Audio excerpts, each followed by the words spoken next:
On today's episode, we're going to discuss Amanda. She went to Unilock, their trade show. It was held locally in Pittsburgh here, and we're going to let her talk a little bit about what happened, and we'll go from there. I'm John. I'm Amanda. We're the Hardscape Nerds. Why Hardscape? Because we scape so hard. This is the time that I want to let you realize that this is probably a party that you don't want to attend, but you're locked in.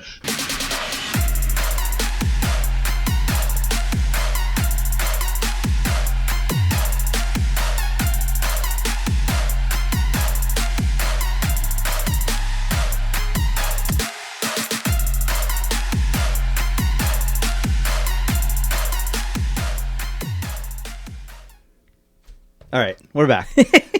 So, yeah, a couple changes. We're going to probably not do as much video because we have a faces for radio and voices for silent movies, but this is what you get. And we're going to try this style, and we're going to invite Macho Man in as much as possible. And, yeah. Give us your feedback. Yeah, no, we're looking for feedback. I know some of the stuff we've been pretty long-winded, and we're trying to be more concise. Yeah, work on brevity. Brevity. Yeah, that's neither of our strong suits. So that's very true. Yeah. So, how was the Unilock Contractor Advantage seminar? It was good. What happened? Did you see our local rep, Ian? Faux show. Ian it was Ian and Tim Edict was there, and Bo Rosso.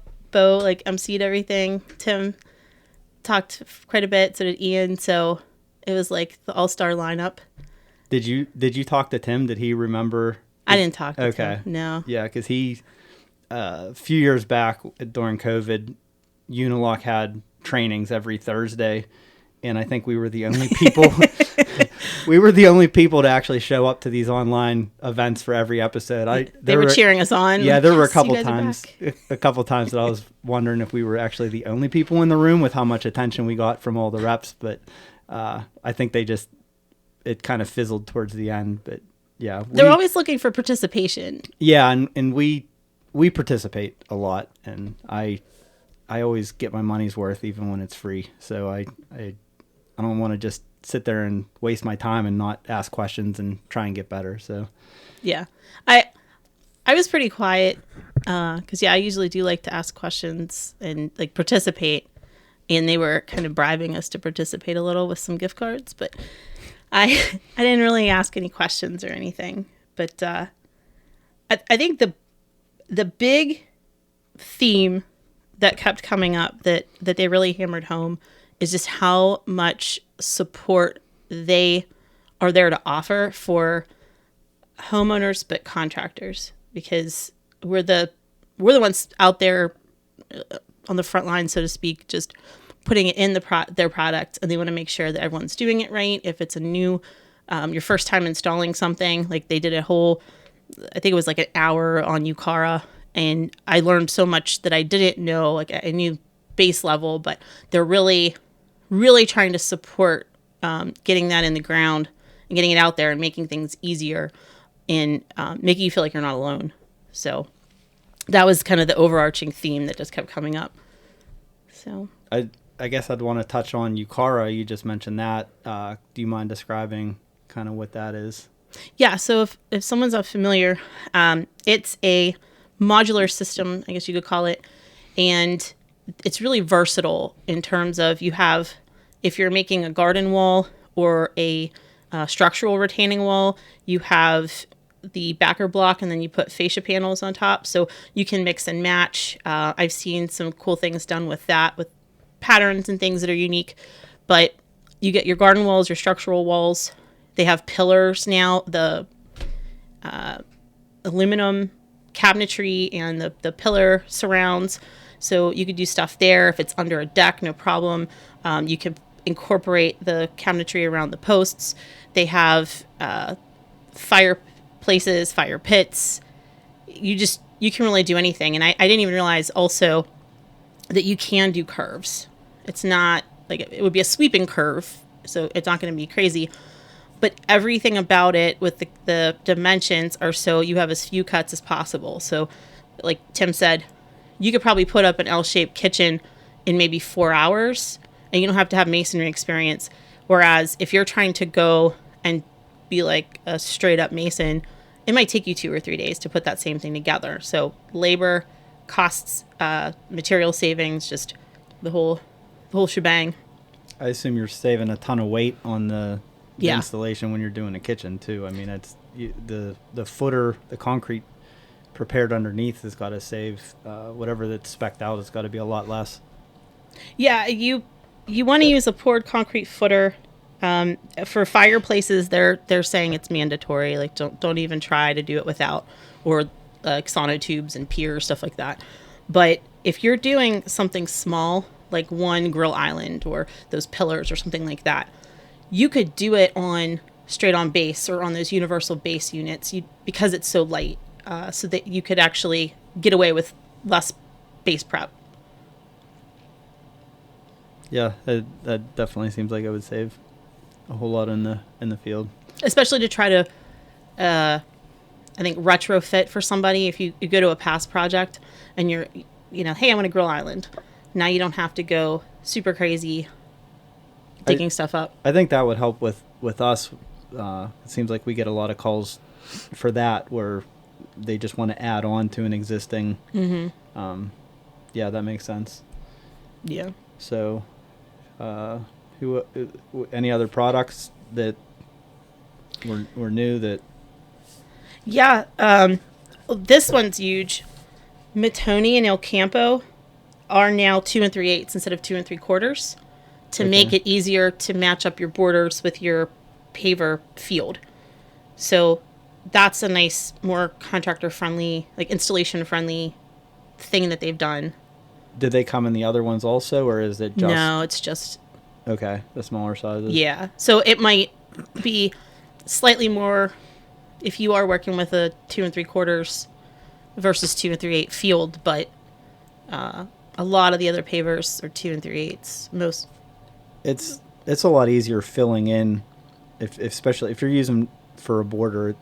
The thinner pavers along the border are just so much easier to do from field experience. It's a lot easier to just add sand or number 9 stone or whatever you're using to build up an extra little bit than it is to try and dig that out, and then you're kind of starting to mess with your base a little bit, and especially if a lot of guys are doing open grade, it starts getting pretty hairy when you get when you're going with a thicker border than the field itself, the pavers in the middle.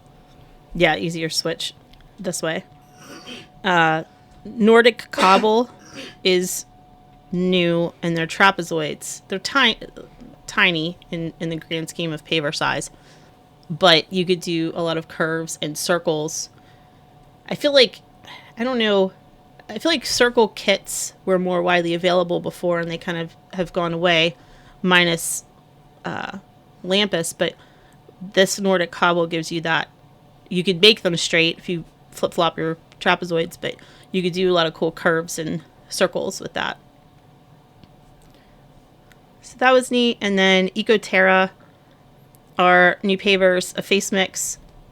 They don't have Portland cement, so it eliminates the effluent, and they put polymers in there instead, so it reduces the carbon footprint. And that was kind of talked about more so in a commercial project where you have X number of square feet, and probably for projects that are trying to get LEED certified and stuff like that. But it was an interesting take on the pavers to manufacture them that way and cut down on that. Not that there's really effluent to begin with; it's not really a problem, but yeah, but the environmental concerns, that's obviously the trend that everything's headed. Yeah. Whether or not just how fast we get there or not, but it's not becoming less of an issue, less of a concern for developers and with all the regulations and stuff. So I think they're just trying to seems like they're trying to stay out ahead of that and have something to offer there. Yeah. So, and one thing too that Ian mentioned that's appreciated, because this is something we kind of struggle with structural retaining walls. You're hard pressed to find something that can get above a certain height that doesn't need reinforcement or engineering. So really our market, like we've talked about this before, a lot of the walls for the big manufacturers are more decorative, or after 2 or 3 feet they need reinforced. We're really the only market that struggles, at least I guess in the Ohio region or the office, that struggles with, or that needs retaining walls, like a lot of structural retaining walls. So they're trying to help out with that to get more Unilog out there. I guess I would clarify with what you said, that we don't personally as a company struggle installing retaining walls. That's no. That's a huge part of our business. It's what Amanda's trying to say is that what a lot of areas that are not in like in Pittsburgh, where we have so many hills, there's so many there's just so much of a need for retaining walls, substantial retaining walls that are actually holding back. They're not very decorative. They're very utilitarian. A lot of people wouldn't have driveways if it wasn't for retaining walls. Yeah, especially in our market, in the south side, and there's a lot of very tight areas, and we end up getting a lot of those jobs. But yeah, it's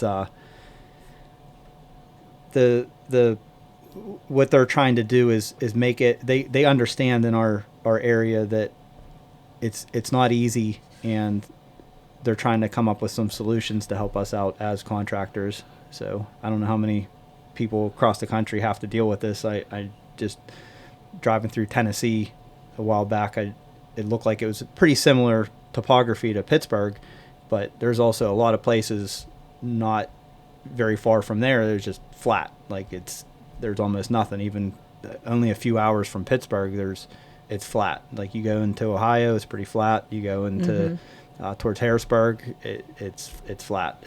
There's not much of a need for retaining walls like we have to deal with on a regular basis. Yeah. So those were my big takeaways from materials. They always do the market research, survey homeowners, which is great because we get that insight and we don't have to ask them. But just basically some helpful tips on sales and installation, and the back to the Ucara too, just putting together kits and pricing it out, just trying to take some of that legwork out, so you're not starting from scratch. From the estimation process, so you have something ready to go, so you're not calculating everything. Not even just the cabinetry for like a kitchen, but even including, they already do the math on the fascia panels and all that, like all the pieces that you need, minus your basic tools, and, level and measuring tape, stuff like that. Nice. So, yep. So those are,